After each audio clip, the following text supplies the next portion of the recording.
As the sun dipped below the horizon in a quiet Florida neighborhood, frantic knocking pierced the calm. Ashley Benefield stood at a neighbor's door, clutching a gun and pleading for help.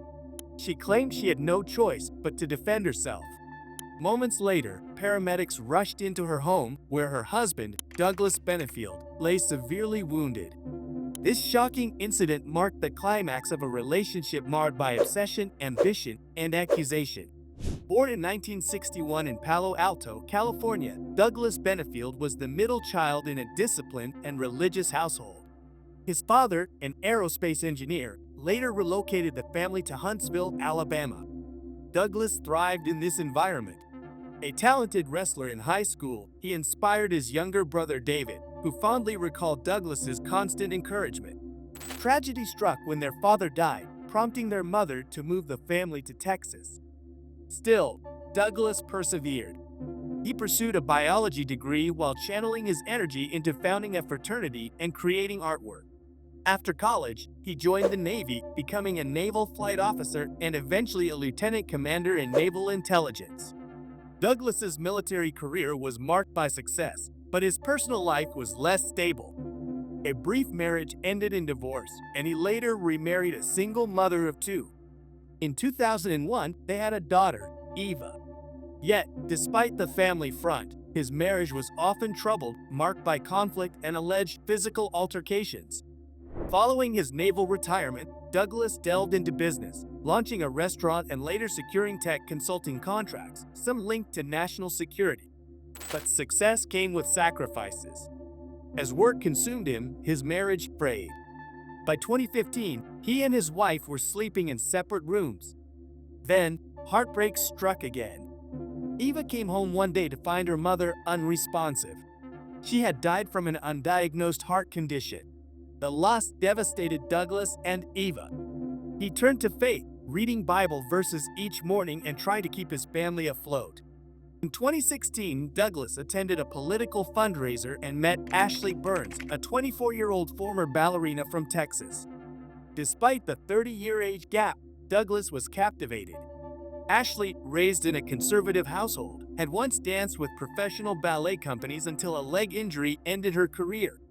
She then pivoted to teaching dance, dabbling in modeling and political campaign work. The chemistry between them was instant. They texted constantly, sharing faith, music tastes, and a love for firearms.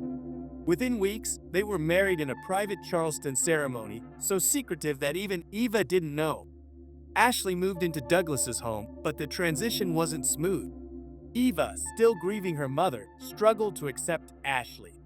Meanwhile, Ashley attempted to connect through gardening, ballet videos, and kindness, but always felt second to Eva. This tension lingered, despite Ashley and Douglas's shared dream of starting a ballet company. Ambition and fracture. In early 2017, the couple launched their ballet company in Charleston with the goal of diversifying classical ballet. Simultaneously, Ashley persuaded Douglas to reverse his vasectomy so they could have a child. When Ashley became pregnant, the rift with Eva deepened, especially after Ashley discovered Eva's diary full of resentment.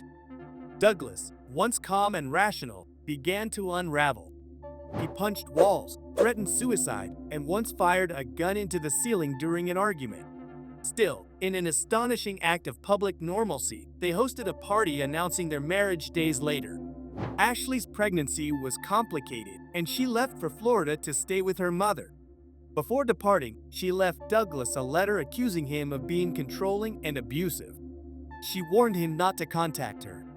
Douglas, full of regret, bombarded her with apologies and promises to change. But Ashley remained distant, only communicating about business. She reported Douglas to authorities, and Child Protective Services launched an investigation. Despite her claims, Douglas passed psychological evaluations and was not deemed a threat. Still, the ballet company collapsed. Funding failed to materialize, and Douglas borrowed tens of thousands to stay afloat. Ashley distanced herself on social media, and the company closed. Ashley's health declined. She experienced severe fatigue and pain. A private lab report revealed high toxin levels in her hair, leading her to suspect poisoning, possibly through the tea Douglas prepared for her. She recalled his first wife's sudden death and wondered if history was repeating itself. Douglas sent her more tea, unaware of her suspicions. Instead of drinking it, Ashley gave it to police for testing. The results showed no toxins, but the fear persisted. Ashley checked into a hospital before her due date, warning doctors that her husband had poisoned her and physically abused her. Though unproven, hospital staff assigned her a new identity for protection. Their daughter was born healthy, but Ashley immediately subjected her to 26 hyperbaric oxygen treatments, convinced the baby had been harmed in utero. In July 2018, the estranged couple met in court for a custody hearing. Ashley sought sole custody and a restraining order, accusing Douglas of abuse and poisoning. But the judge found no evidence and ordered shared custody. Spiraled toward tragedy. Despite the court ruling, the feud continued. Douglas tracked Ashley with a GPS device, discovering she was dating someone new. In retaliation, Ashley accused him of child abuse, an allegation later dismissed for lack of evidence. Douglas filed for divorce, yet, inexplicably, they reconnected in 2020. Hoping for reconciliation, Douglas moved to Florida and rented an apartment near Ashley's mother's home. On September 27, 2020, he arrived to settle in. While Ashley's mother took their daughter out, an argument erupted between the couple. A neighbor heard the shouting and called 911. Minutes later, Ashley fled to a neighbor's house with a gun in hand, saying she had defended herself. When police arrived, Douglas was still alive but critically wounded. He later died in the hospital from chest, leg, and arm wounds. Ashley claimed self-defense, but her story raised questions.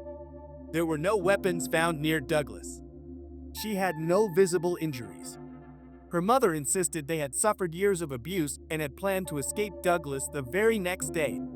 Legal battle and media frenzy.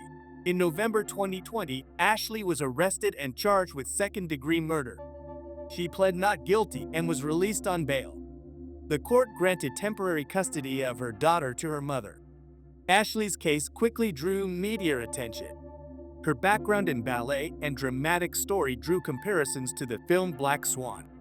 In court, she painted a vivid picture of abuse and psychological torment, citing battered woman syndrome and failed system responses.